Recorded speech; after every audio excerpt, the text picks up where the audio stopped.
మసూదన్ రెడ్డి చేపల కూర వాసన చూడడం కానీ మరీ ముఖ్యంగా వారితో పాటు వారిలో ఒకళ్ళ అందరితో పాటు కింద కూర్చొని తినడం.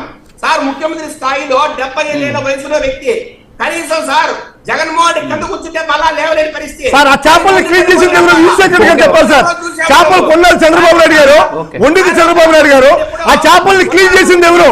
ఆ చేపల్ని కడిగింది చంద్రబాబు నాయుడు ఎవరు వేరే సార్? అలాంటి పరిస్థితుల్లో చంద్రబాబు నాయుడు గారు కింద కూర్చొని చేపలు క్లీన్ చేసేది సార్. చేపలు క్లీన్ చేసింది మధ్యలో చేపలు కొన్నారు చంద్రబాబు, వండింది చంద్రబాబు, కడిగింది క్లీన్ చేసింది హోటల్. ఒక్క నిమిషం సార్, ఒక్క నిమిషం విజయశేఖర రెడ్డి గారు ఆగండి.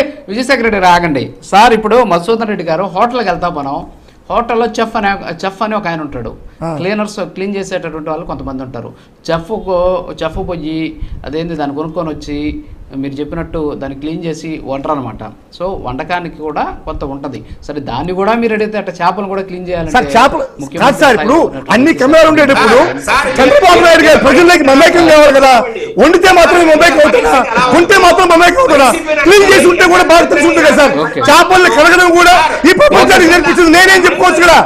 చేపల్ని కడగడం కూడా ఈ ప్రపంచానికి నేర్పించింది నేనే అని చెప్పుకోవడానికి వీలు ఉంటుంది కదా. మరి ఎవరు కడిగారు చేపలు? సరే సరే సరే ఓకే ఓకే మధుసూదన్ రెడ్డి విజయశేఖర రెడ్డి గారు ఒక్క నిమిషం. విజయశేఖర రెడ్డి గారు ఒక్క నిమిషం ప్లీజ్. విజయశేఖర రెడ్డి గారు మధుసూదన్ రెడ్డి గారు ఒక మాట అన్నారు. ఏముంది వాళ్ళ ఇంటికి పోవాల్సిన అవసరం ఏమి, వాళ్ళతో కూర్చొని వంట వాడాల్సిన అవసరం ఏమి, వాళ్ళతో కూర్చొని తినాలి. ఓకే విజయశేఖర రెడ్డి గారు టైం అవుతుంది. నేను ఒకటే మాట్లాడదాం. చంద్రబాబు నాయుడు కూడా చేపల్ని క్లీన్ చేసింది ఎవరు?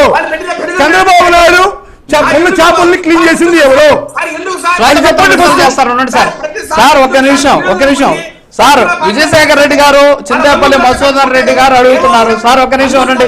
సార్ ఒక్క నిమిషం వినండి.